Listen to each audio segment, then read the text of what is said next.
Tiada varian Omicron dikenal pasti setakat ini.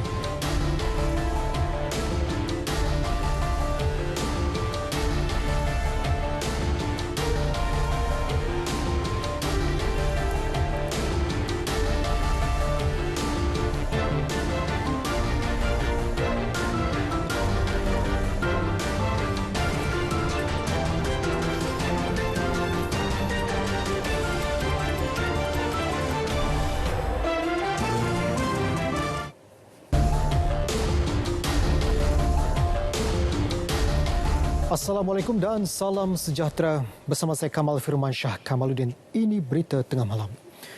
Kita mulakan dengan perkembangan ini. Kementerian Sains, Teknologi dan Inovasi MOSTI mengesahkan tiada varian Omicron COVID-19 dikesan di Malaysia setakat ini. Menterinya Datuk Seri Dr. Adham Baba berkata hasil itu diperoleh hasil kajian penjujukan genom dilakukan 7 makmal termasuk Institut Genom dan Vaksin Malaysia MGVI.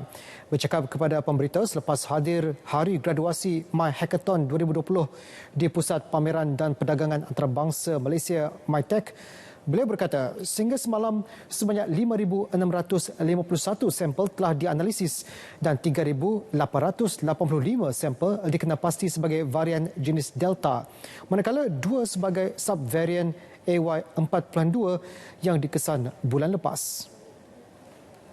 Aktiviti penjujukan genom yang kita laksanakan, tidak ada lagi Omicron variant yang reported di negara kita. Bagaimanapun kita tetap akan meneruskan conduct our penjujukan genom sequencing supaya kita surveillance maknanya pemantauan tu berterusan. Datuk Seri Dr. Adham juga memaklumkan MGVI akan melaksanakan kajian penjujukan genom terhadap individu yang didapati positif COVID-19 di pintu sempadan negara. Berikutan kebimbangan terhadap varian Omicron yang dikategorikan bahaya, perancangan mewujudkan perjalanan lengkap vaksin VTL dengan negara yang dikenal pasti terdapat kes penularan varian Omicron ditangguh. Penangguhan dibuat sehingga gambaran lebih jelas mengenai varian itu di peringkat global diperoleh. Saya juga ingin memaklumkan bahawa bagi pengembara yang menyertai VTL Malaysia dan Singapura, mereka dikendaki untuk melakukan ujian pengesanan COVID-19 kendiri pada hari ketiga dan hari ketujuh selepas ketibaan dan melaporkan keputusan di dalam MySejahtera. Bagi pengembara yang menyertai VTL sama ada udara ataupun darat dari Singapura, dikendaki untuk melakukan ujian pengesanan COVID-19 kendiri pada hari ketiga dan hari ketujuh selepas ketibaan dan dilaporkan dalam MySejahtera. KKM juga akan menyediakan senarai negara yang melaporkan kes varian Omicron untuk edaran harian.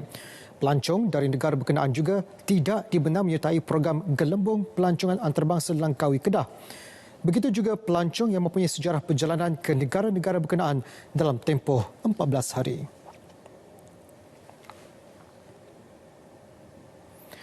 KAIRI juga mengumumkan penggunaan sistem pagar automatik Jabatan Imigresen JIM turut dihentikan sementara bagi mengekang penularan varian baharu Omicron. Tindakan itu bagi membolehkan pegawai imigresen menyoal pengembara mengenai sejarah pengembaraan mereka. Sehingga kini sebanyak 8 negara tersenarai dalam sekatan perjalanan melalui penerbangan terus atau transit di Malaysia. Terbaharu, Malawi tersenarai selepas Afrika Selatan, Botswana, Eswatini, Lesotho, Mozambik, Namibia dan Zimbabwe. Dalam isu berkaitan, Kementerian Kesihatan KKM menasihati agar penerima suntikan vaksin Sinovac sebelum ini, terutama warga emas, untuk hadir janji temu pemberian dos penggalak COVID-19. Kumpulan terbabit paling berisiko tinggi mendapat jangkitan COVID-19 sekiranya tidak menerima dos penggalak.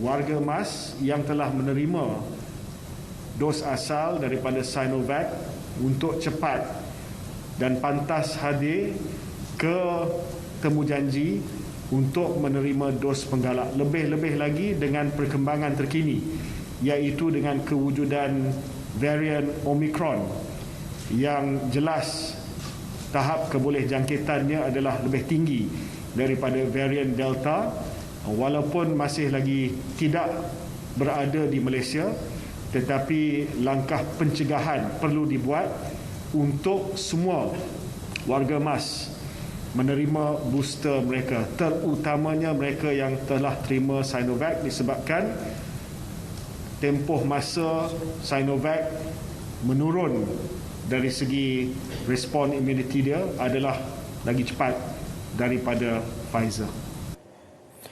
Setakat ini, sebanyak 2,457,510 dos penggalak sudah diberikan. Pemberiannya akan ditingkatkan kepada 150,000 dos sehari berbanding 120,000 dos sebelum ini dan akan ditingkatkan sehingga 200,000 dos sehari secara berperingkat. Program jualan keperluan asas untuk keluarga Malaysia akan dilancarkan esok. Ia melibatkan pelbagai barangan harian dengan harga antara 15 hingga 20% lebih rendah daripada harga pasaran. Program merupakan inisiatif Kementerian Perdagangan Dalam Negeri dan Hal Ehwal Pengguna KPDN HEP selain penglibatan beberapa agensi berkaitan perbekalan. Antara barangan keperluan ditawarkan termasuk ayam proses standard, telur ayam, ikan segar dan sejuk beku selain pelbagai sayuran antaranya cili merah, bawang besar, tomato, sayur berdaun, kobis dan kentang. Inisiatif ini akan diperluas ke seluruh negara, terutama di kawasan bandar utama, pinggir bandar dan pedalaman. Program ini bakal dilancarkan Perdana Menteri di Pantai Dalam, Kuala Lumpur. Perdana Menteri menyarankan KPDN HEP melaksanakan program jualan murah yang turut melibatkan barangan basah dan kering. Langkah ini dapat membantu pengguna yang terkesan dengan kenaikan harga barangan. Dan saya lihat di Pama punya pasar tani Pama Outlet ni, harganya lebih murah jika dibandingkan daripada luar. Itu saya difahamkan, ya, 50% lebih murah daripada itu. Jadi pasar tani juga saya lihat perlu dilihat, perlu dipantau dari segi harga di pasar tani, kerana tujuan kita mewujudkan pasar tani adalah untuk mengurangkan harga. Kerana pasar tani tidak sepatutnya berlaku banyak rantaian yang boleh dimanipulasi oleh orang tengah, kerana tujuan pasar tani diwujudkan supaya daripada farm direct kepada pasar tani. Dalam perkembangan berkaitan, Datuk Seri Ismail Sabri memaklumkan pengimportan ayam sejuk beku dan menghentikan ekspor ikan akan dilakukan sebagai langkah segera menstabilkan harga barang keperluan tersebut. Jelas Perdana Menteri, selain memastikan harga barang basah tidak melambung ke paras lebih tinggi, langkah itu juga bakal memberi lebih banyak pilihan kepada pengguna. Maknanya yang saya maklumkan, pengguna mesti ada pilihan. Ya, ikan semakin naik harga kerana musim tengkujuh sudah pun bermula. Ya, itu perkara biasa. Tetapi kita boleh melambatkan ikan dengan ikan sejuk beku yang boleh dilakukan oleh LKI, oleh Nikmat. Mereka ada program ikan sejuk beku, ya, Q-Fish, yang daripada zaman saya lagi laku penelitian, ya. Kita buat sejuk beku untuk kita keluarkan suatu musim tengkujuh. Ini musim tengkujuh. Dan kita juga mengekspor ikan. Ya. Saya minta Datuk Ronald tengok kalau boleh kita hentikan ekspor ikan ke luar negara, kerana yang pentingnya adalah rakyat kita.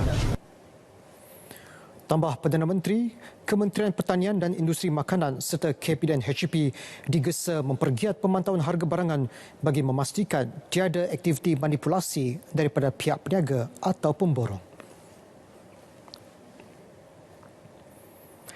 3 Disember diisytihar sebagai Hari Batik Malaysia yang akan disambut pada setiap tahun. Perdana Menteri dalam pengumuman khas berkata, pengisytiharan hari tersebut dapat menggalakkan seluruh rakyat untuk memakai pakaian batik Malaysia, sekaligus memperkasa industri kraf batik tempatan dan rantaian pengeluaran industri batik negara.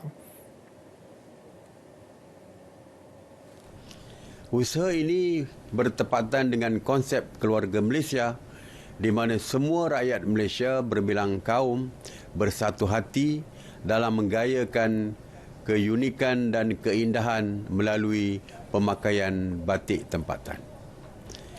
Saya percaya pengisytiharan Hari Batik Malaysia akan dapat menjadi pemangkin kepada pemerkasaan industri kraf batik tempatan dan rantaian pengeluaran industri batik negara.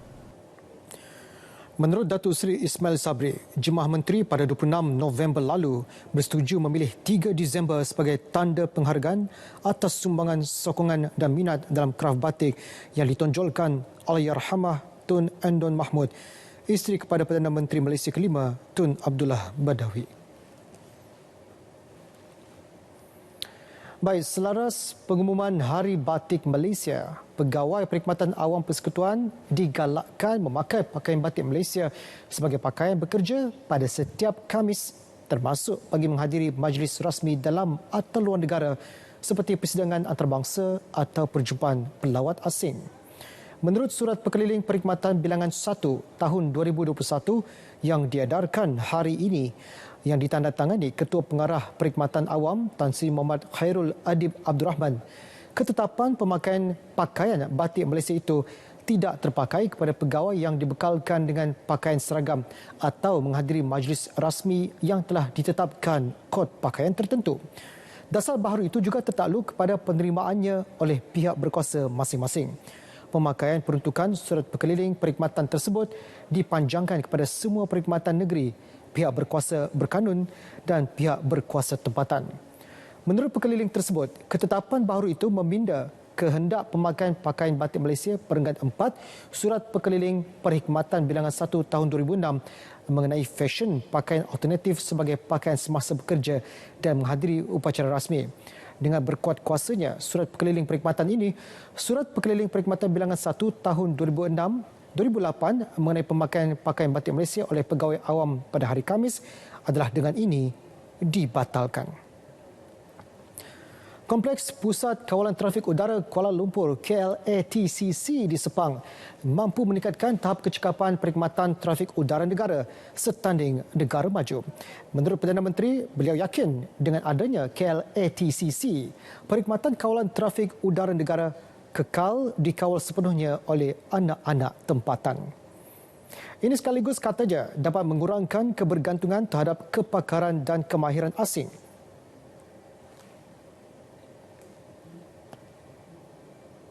Keadaan ini juga telah membuktikan bahawa kepakaran dan kemahiran rakyat tempatan adalah setanding dengan kepakaran dan kemahiran asing, malah mungkin dalam setengah aspek adalah jauh lebih baik.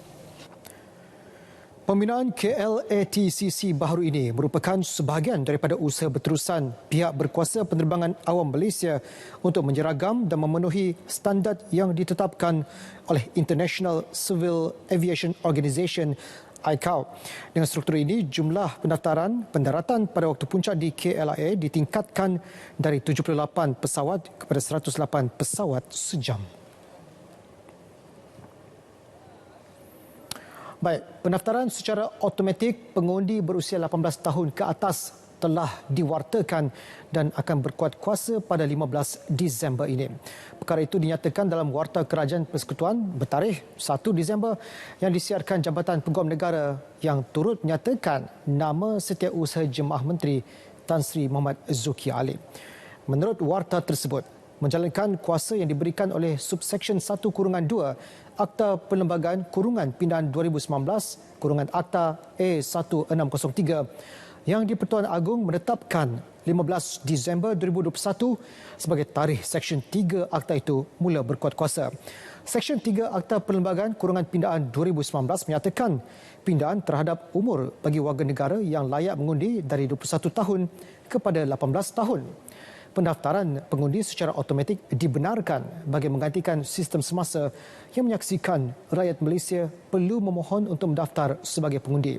Sebelum ini, cadangan pindaan itu telah diluluskan pada mesyuarat kedua, sesi kedua Parlimen ke-14 pada Julai 2019 namun tidak dilaksanakan.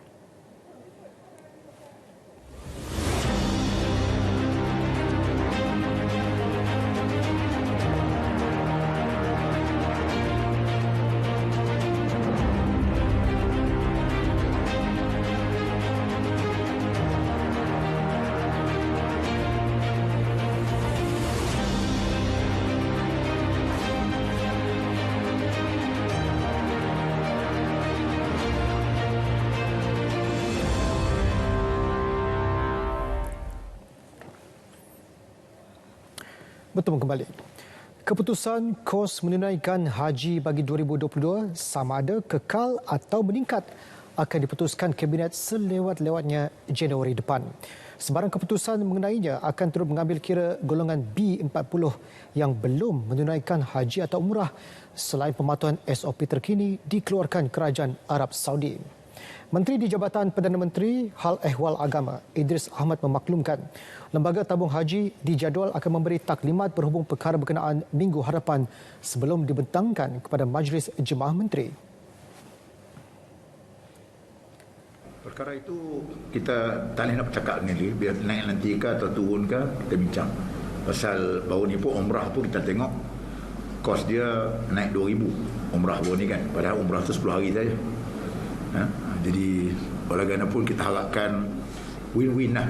Win-win untuk pendeposit pun kita nak kena jaga kebajikan dia, kepada jamaah pun kita juga kena jaga dia. Dua-dua ni kita kena nak jaga dua-dua keadaan. Mengenai penetapan kuota haji bagi musim haji tahun hadapan pula, beliau memaklumkan kerajaan masih menunggu keputusan rasmi mengenainya daripada Arab Saudi. Kementerian Komunikasi dan Multimedia KKMM sedang mengambil tindakan bagi menyelesaikan pelbagai isu berkaitan royalti filem. Ini termasuk mengadakan perbincangan dengan RTM berhubung karya-karya tersimpan yang tidak menghasilkan apa-apa keuntungan kepada sesiapa. Menurut menterinya Tan Sri Anwar Musa, beliau mendapati ada dalam kalangan pencipta karya itu tidak memperoleh royalti daripada hasil kerja mereka kerana sebahagian daripada hak telah dijual dan sebagainya. Sekarang ini sengaja saya membuat engagement dengan banyak pihak secara tak resmi dengan pihak-pihak yang terlibat dari segi yang terlibat sebagai artis dan pelakon, yang membuat, yang menulis skrip, yang menjadi penerbit dan juga mereka-mereka yang lain yang terlibat dalam industri itu sebenarnya ramai dan mereka ada banyak perkara yang dia nak sampaikan. Beliau berkata demikian pada sidang media Festival Filem Malaysia ke-31 FFM 31 di Damansara. Katanya beliau akan terus berbincang dengan pihak terlibat supaya dapat memahami kehendak serta keperluan mereka termasuk pembaharuan Akta Perbadanan Kemajuan Filem Nasional Malaysia 1981 Akta Finas kurungan Akta 244 yang sudah lapuk. Kementerian Perusahaan Peladangan dan Komoditi KPPK bercadang membina 2,000 pusat pemprosesan getah krip seluruh negara. Menterinya Datuk Zuraida Kamarudin berkata inisiatif itu antara yang dirancang kementerian menerusi program transformasi perusahaan getah negara target bertujuan menambah baik pendapatan lebih 450,000 pekebun kecil. Untuk permulaan, pembinaan 100 buah pusat berkenaan disasar di Kedah yang menjadi antara negeri menghasilkan getah tertinggi iaitu 30% daripada keseluruhan pengeluaran getah negara. Kita nak tolong pekebun kecil. Because kalau dia bersendirian, there's no way that they can come out the money untuk buat. Jadi kita kena buat berkelompok. Gitu. Kerajaan akan buat untuk bantu mereka. Yes, kalau boleh kita suruh kooperasi. Because at least income tu diorang boleh gunakan untuk pembangunan pekebun kecil. Kementerian Dalam Negeri KDN mendedahkan wujudnya isu kartel dalam kalangan pegawai Jabatan Imigresen JIM di beberapa peringkat. Menterinya Datuk Seri Hamzah Zainuddin berkata siasatan berhubung perkara itu akan dilakukan dan sekiranya benar-benar wujud, tindakan sewajarnya akan diambil kepada mereka yang terlibat. Contohnya di Sabah baru-baru ini ada Timbalan Menteri dua bagi maklumkan kepada saya ada advertisement bahawa sesiapa saja nakkan pas PLKS itu boleh dilakukan, boleh berjumpa dengan orang ni, akhirnya dia akan sehinggalah mendapatkan PLKS. Ini sesuatu yang tidak bertanggungjawab. Ianya tidak boleh berlaku kalau mendapat PLKS yang betul, yang sah, tanpa penggunaan pegawai-pegawai kita dalaman. Pementasan Teater Labun Mak Dara LMD yang merupakan kali pertama dipentaskan di Auditorium RTM Perak menjadi penutup tirai program tahun 2021. Persembahan selama 1 jam setengah yang mendapat sentuhan pengarah teater dan penulis skrip Art Omar. Exco Belia Sukan, Komunikasi dan Multimedia Perak, Khairul Syahril Muhammad yang turut menyaksikan pementasan teater itu berkata, pementasan LMD menjadi antara wadah mengetengahkan logat Perak.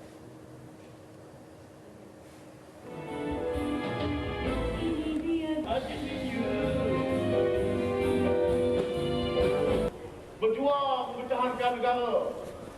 Menarik ni.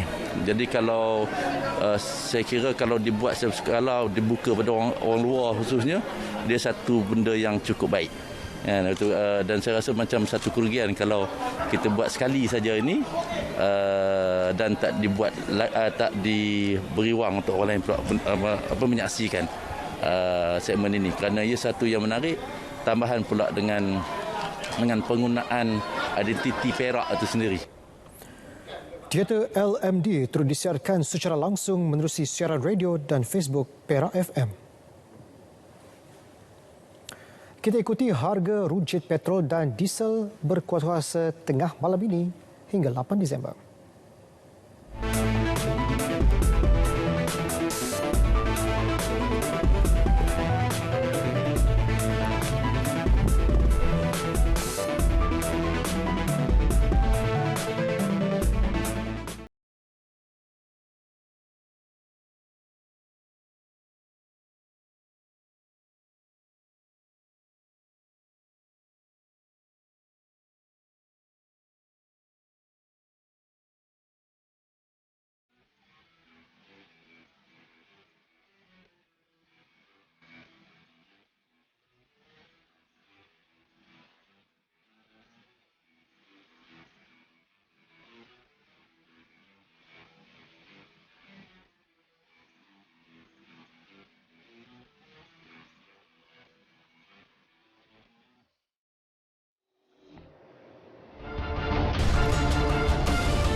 Berita gembira buat warga wilayah Persekutuan.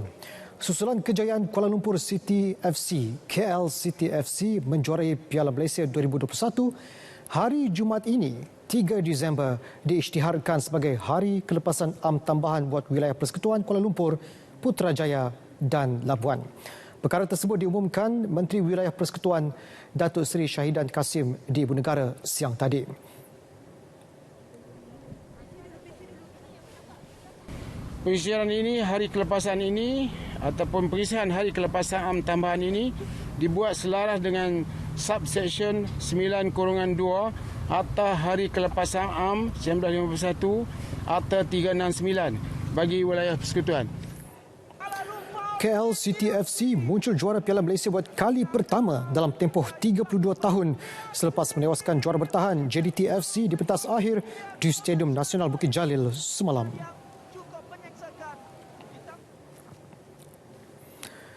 Liga M3 tetap akan dilangsungkan tahun hadapan walaupun tidak cukup 20 pasukan seperti yang disasarkan. Demikian dinyatakan Pengerusi Liga Bola Sepak Amatur AFL, Datuk Wira Yusof Mahadi. Jelas beliau, pada awalnya FAM menyasarkan 20 pasukan, namun sehingga kini hanya 15 yang layak. Manakala beberapa pasukan terpaksa ditolak kerana dokumentasi yang tidak lengkap.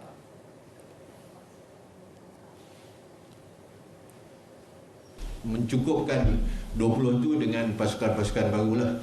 Itu pun selepas kita buat, maknanya bulan 12 ni akan ada tempoh penilaian kepada pasukan-pasukan lain. Kalau kita lihat pasukan-pasukan yang lama ni tidak tak dapat meneruskan, ataupun optionnya kalau pasukan baru yang hantar pun tak layak, kita main berapa yang ada saja.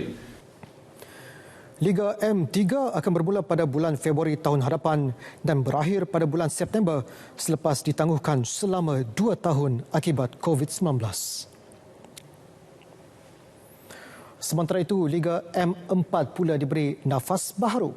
Menurut Datuk Yusof, pertandingan hanya akan bermula dan terbentuk pada 2023 melalui pasukan relegasi Liga M3 2022 dan kenaikan pasukan Liga M5 2022. Menerusi struktur terbaru ini, AFL berazam untuk membawa Liga Amatur ini ke tahap yang profesional.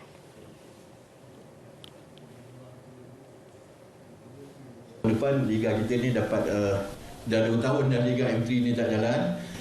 Kita sehabis baik mungkin kita akan pastikan bahawa Liga ini akan berjalan. Tambah beliau, struktur terbaru AFL akan berkuat kuasa serta-merta selain bakal melancarkan musim 2022 pada Januari tahun hadapan. Tunggakan gaji pemain Perak FC dijangka dilunaskan dalam tempoh 10 hari. Ia bakal diselesaikan oleh pengurusan baharu pasukan di bawah sebuah syarikat pengiklanan, Impact Media and Communication IMC Sendirian Berhad. Pengerusi Jawatan Kuasa Belia Sukan Komunikasi dan Multimedia Perak, Khairul Syahril Muhammad berkata, perkara tersebut telah dimaklumkan kepada pihaknya dan percaya isu itu dapat diselesaikan dengan sebaik-baiknya. Tunggakan gaji para pemain pasukan Perak FC kini mencecah 3 bulan dan ia sampai ke pengetahuan Persatuan Pemain Bola Sepak Profesional Malaysia PFAM. Mengulas mengenai pengambil alihan Perak FC oleh IMC daripada Persatuan Bola Sepak Perak PAFA, Khairul Syahril berkata ia pastinya memberi kelegaan dan satu penanda positif kepada ramai pihak, khasnya penyokong serta peminat The Boss Garros. Beliau pada masa sama menasihatkan PAFA agar menghentikan segala kemelut yang melanda sebelum ini bagi memastikan masa depan lebih cerah Perak FC di bawah pengurusan baharu mereka.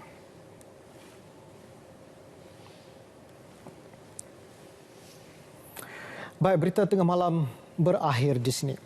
Keluarga Malaysia terus amal kawalan kendiri, lindung diri, lindung semua. Yang sahih di Berita RTM. Saya Kamal Firmansyah Kamaluddin. Dengan itu, Assalamualaikum dan jumpa lagi.